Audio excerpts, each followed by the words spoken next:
In 1861, the first coins bearing Filipinas were minted under Queen Isabella.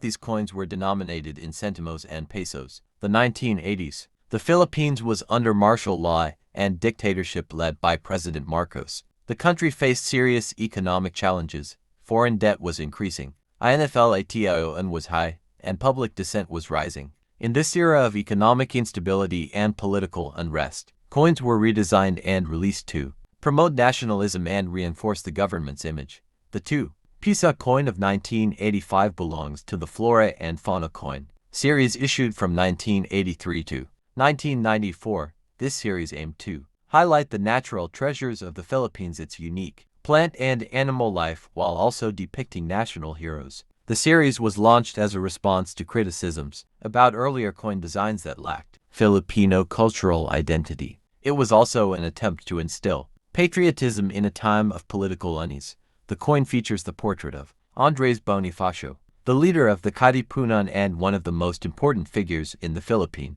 Revolution against Spain. The inscription reads Republica ng Pilipinas and Andres Bonifacio along with the mint year 1985. Bonifacio symbolizes bravery, nationalism, and revolution values promoted by the Marcos regime to link their government with historical heroism.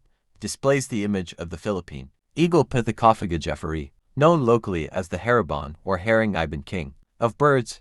The eagle is a symbol of freedom, power, and pride, again aligning with the themes of national strength during a period of dictatorship. Also included is the coin's denomination, Dalawang Piso, and the text Banco Central NGPILIPINAS. The Two Piso coin was actively circulated in the mid-1980s, used for buying food, groceries, and daily necessities. At the time, Philippine peso II had moderate purchasing power, equivalent to a simple meal or a few liters of gasoline. However, due to inflation and economic instability, the value of the Philippine peso declined sharply by the late 1980s, and coins like the Two Piso became less relevant in daily large transactions. During Marcos' final years in office, his government increasingly relied on symbolism and propaganda. Coins, stamps, monuments, and public projects often highlighted nationalist heroes like Bonifacio and José Rizal.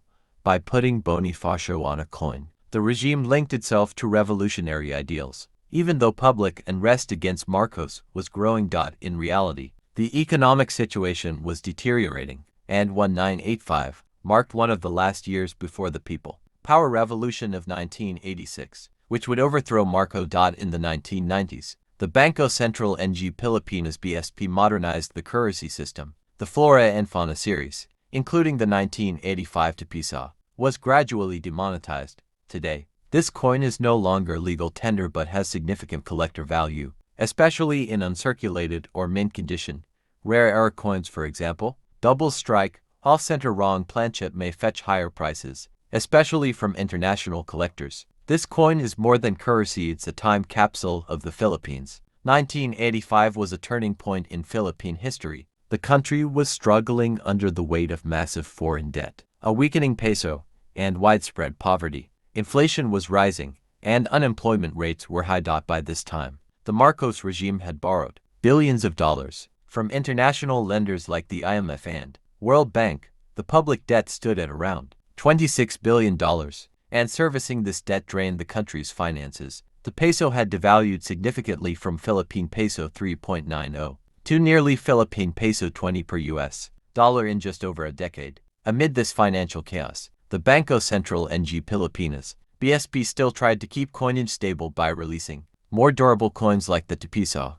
But for many Filipinos, such coins were merely symbols of an economy that was no longer working for them. In 1985, public dissent against the Marcos dictatorship had reached a boiling point. The assassination of Senator Benigno Ninoy Aquino Jr. in 1983 had shaken the nation. Massive protests erupted in the streets. International media and human rights groups condemned the regime's brutality, censorship, and corruption. To maintain control, the government used every tool possible, including coins featuring national heroes like Bonifacio was meant to project an image of unity, resistance, and patriotism, even as the public cried out for reform. The 1985 Two Piso coin, bearing Bonifacio's face, was a subtle propaganda tool designed to associate the Marcos government with revolutionary heroism, though many saw it as deeply ironic. Bonifacio was a perfect icon for a turbulent time. He was not only a founder of the Katipunan and a revolutionary,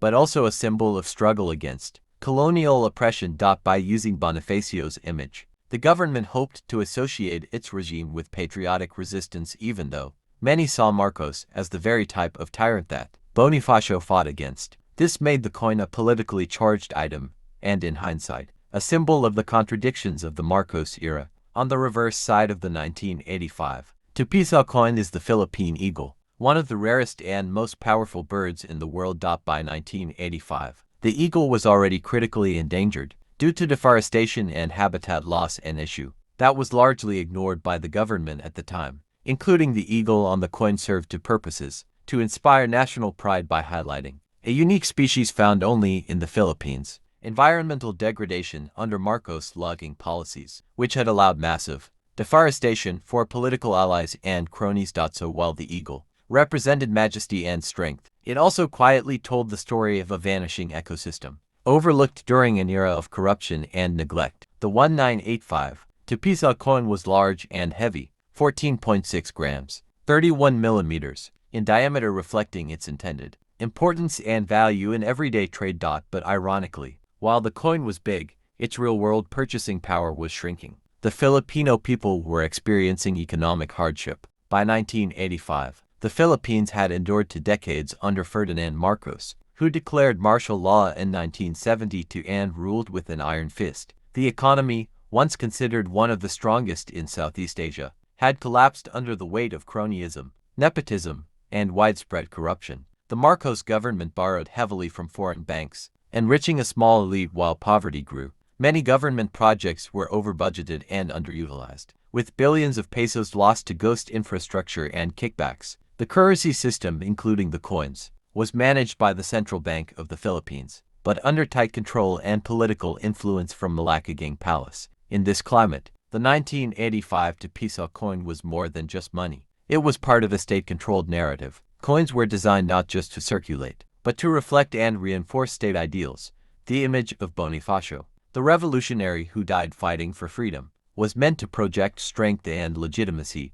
The eagle on the reverse symbolized a proud, independent nation when in fact, the Philippines was deeply dependent on foreign loans and politically unstable. Thus, the coin represents the contradiction between state messaging and lived reality. By the mid-1980s, trust in institutions had crumbled. Citizens questioned everything from police to public services, to the very currency in their hands. Coins, once symbols of order and stability, were now handled with suspicion. People noticed inconsistencies in designs and even suspected coins were intentionally made heavier or larger to impress, while their actual value declined. The Two Piso coin, despite its striking size, had less purchasing power every year. What once bought rice, bread, or soap by 1985 could barely buy a tricycle ride. With inflation rising, counterfeit coins became a growing issue. Some fake Two Piso coins entered the market, usually made with inferior metal alloys. The government responded with stricter minting security, but it wasn't enough. Banks and businesses had difficulty identifying real from fake coins, especially in provincial areas. This further weakened public confidence in the currency. For ordinary Filipinos, the Two Piso coin was used daily in public transportation, jeepney and bus fares, markets, palanque for small food purchases, school canteens, bailed money for students. People would stack these coins in old jars or soda bottles. Some tied them in handkerchiefs or hid them under beds during times of uncertainty, especially during rumors of bank closures or military coups. It became part of daily survival, simple yet essential. The choice of Andres Bonifacio was deeply intentional. In contrast to Jose Rizal, who was viewed as a thinker and reformer, Bonifacio was a revolutionary, a man of action. Marcos wanted to be seen in that light as a modern Bonifacio fighting foreign influence, but in truth, Bonifacio's life represented the people's struggle, while Marcos symbolized authoritarian control. 1985. While the Two Piso coin displayed national pride and revolutionary spirit, the average Filipino was experiencing daily hardship.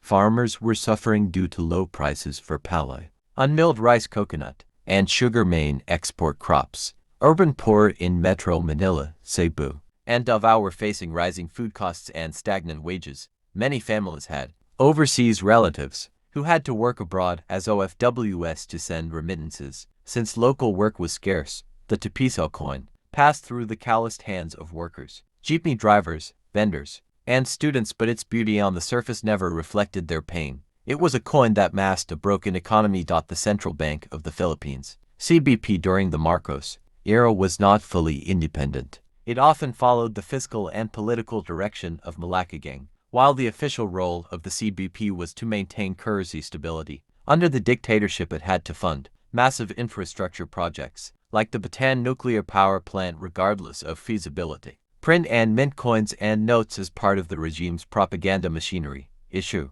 patriotic-themed currency as part of what was internally called nationalist monetary design. Thus, the 1985 Two Piso coin wasn't just a financial instrument. It was a tool crafted by the state to influence public perception. A quiet lie in a larger, authoritarian narrative. Filipinos began to notice inconsistencies. 1985. Thousands of activists were being jailed or tortured for speaking out. Media was under tight control, and freedom of assembly was limited. But the Two Piso coin moved freely from markets to buses to homes. Ironically, it carried the image of a revolutionary. Even as the state tried to suppress revolution, some activists saw this as deeply symbolic. Even Bonifacio is circulating more freely than our newspapers. The 19852 Piso coin was in circulation during the exact months that led to the 1986 EDS People Power Revolution. It exchanged hands as Filipinos lit candles, held prayer vigils, and made history. After Marcos was deposed in February 1986, coins from his time were gradually removed or replaced, but the 1985 Two Piso coin remained a memory. For loyalists, it was the last symbol of a strongman leader. For opposition supporters, it was proof of how even money can lie. For historians, it became a cultural time capsule. Some kept the coin as a reminder, never again. In 1987, under the new democratic constitution, the Bangko Sentral was restructured. The new design series NDS for coins and bills started replacing Marcos era currency. The Two Piso denomination survived for a while but was soon changed. New coins featured Jose Rizal, a thinker and reformist. The Philippine eagle was removed, replaced by cleaner, less politically charged designs. This shift symbolized the country's attempt to heal and rebuild a currency system rooted in truth and trust. The 2015 Philippine 25 Sentimo coin is part of the new generation currency NGC coin series introduced by the Bangko Sentral NG Pilipinas BSP to modernize the country's circulating coinage. It represents not only a unit of minor currency but also an expression of national identity, heritage, and economic evolution. In the early 2010s, the Philippine economy was undergoing rapid modernization,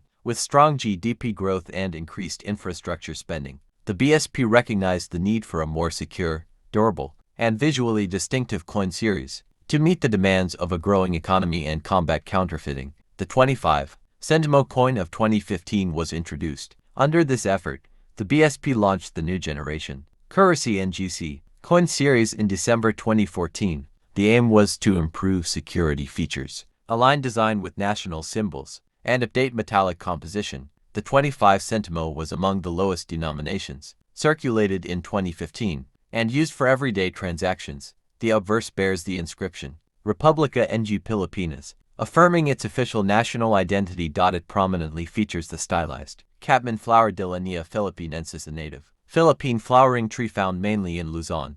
Its inclusion reflects the nation's biodiversity and the BSP's intent to showcase endemic flora. The denomination 25 Sentimo and year 2015 are engraved clearly. The reverse features the official seal of the Bangko Sentral NG Pilipinas, redesigned in 2010. This side emphasizes the BSP's role as the country's central monetary authority and symbolizes the nation's economic governance and monetary stability. The Catman flower, chosen for this coin, is unique to the Philippines. It's a symbol of Filipino natural heritage. The tree is known for its hardwood and sour fruits, which are used in traditional medicine and local dishes. Including it on currency emphasizes national pride and ecological identity. Despite being a low-value coin, the 25 Sentimo served crucial roles in change for small retail purchases, public transport fares, jeepneys, tricycles, vending machines and parking meters. It helped maintain exact pricing and reduce rounding issues in local commerce. The coin entered general circulation in early 2015. Many Filipinos were initially surprised by its new design and smaller size compared to the older series. However, it was quickly accepted due to its aesthetic appeal and usefulness. The Catman flower made it easily distinguishable from other coins. Before 2015, the BSP Coin Series, 1995 to 2014, was in use. The old 25 Sentimo coin had a brass-like color and featured national heroes like Juan Luna.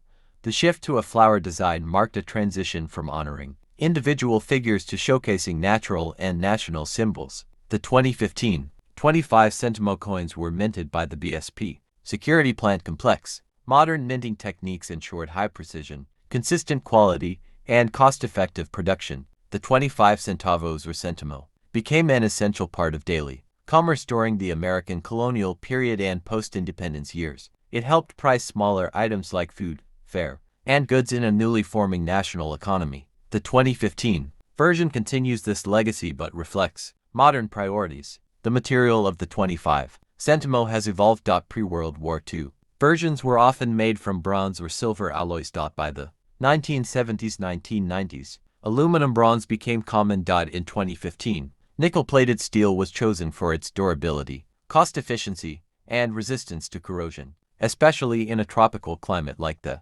Philippines. In the years leading up to 2015, the BSP dealt with problems like hoarding, melting down of coins for metal content, and coin shortages in rural areas. Small denomination coins were often undervalued and neglected.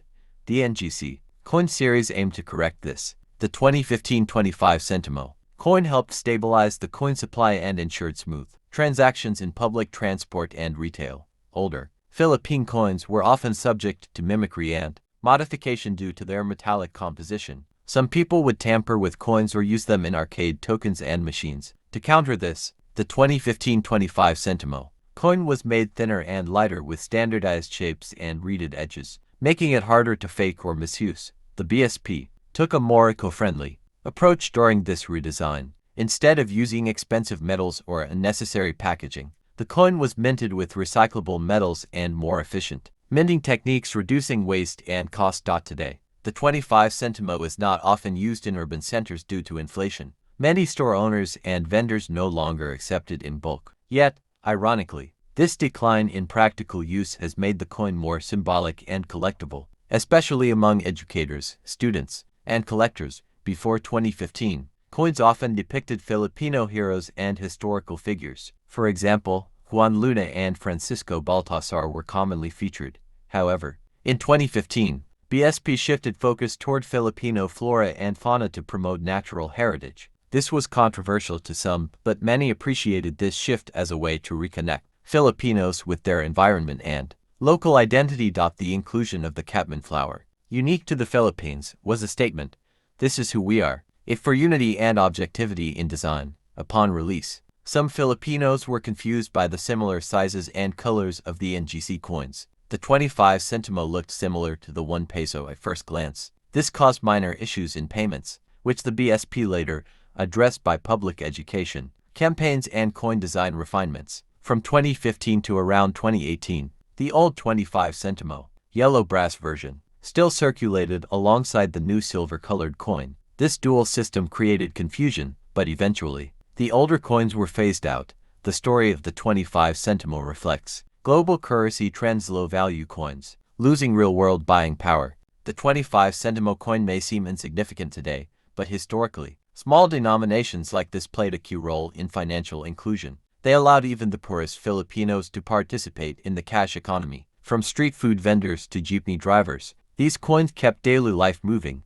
Many countries phased out small coins, but the Philippines retained the Sentimo system to maintain precise pricing, protect consumers from unfair rounding, and allow proper change in commerce. This commitment reflects the BSP's dedication to price accuracy and fairness, especially for the marginalized. In local elections, some political groups historically used low denomination coins in vote-buying tactics, handing them out in bulk to influence poor voters subtly. Though illegal and discouraged, this controversial usage reveals how every coin, even a 25 Sentimo, can be politicized. Before the launch of the NGC coins, there was a major coin shortage due to hoarding, melting of old coins for metal scrap, and uneven distribution. The BSP initiated the Barya para sa Bangko program encouraging Filipinos to return coins stuck in piggy banks. This campaign helped fuel the release of the new 2015, 25 Sentimo and other NGC coins. The coin's design process was internal to the BSP, with no public consultation, a contrast to older series where historical figures were selected with public input. This created some backlash among Filipinos who miss seeing heroes like Juan Luna or Francisco Baltasar on coins. The Catman flower chosen for the 25 Sentimo is known to bloom in harsh environments. This trait symbolically represents Filipino resilience, the ability to survive adversity, natural disasters, poverty, and political instability. Its presence on the coin was carefully chosen to reflect the national spirit. The 25 Sentimo has roots going back to Spanish-era coinage, where silver fractional coins circulated in the Philippines from the 1800s. The transition from the old Spanish real system to the decimal-based peso centimo system in the 19th century marked a milestone in Philippine economic independence. In 2015, the BSP produced special proof sets of the new generation currency coins, including the 25 Sentimo. These proof coins were not made for circulation, had high mirror-like finish, and were released in limited quantities, making them valuable for collectors. Many vendors, especially in big cities, refused to accept 25 Sentimo coins due to their low value. This sparked debates about legal tender status versus practical utility. BSP had to remind vendors that refusal of legal tender could lead to penalties under monetary law. Despite being low in value, counterfeiters in some provinces did attempt to mimic low-denomination coins using aluminum molds. These fakes were mainly used in coin-operated machines, especially laundry shops and arcade machines. This led to enhanced education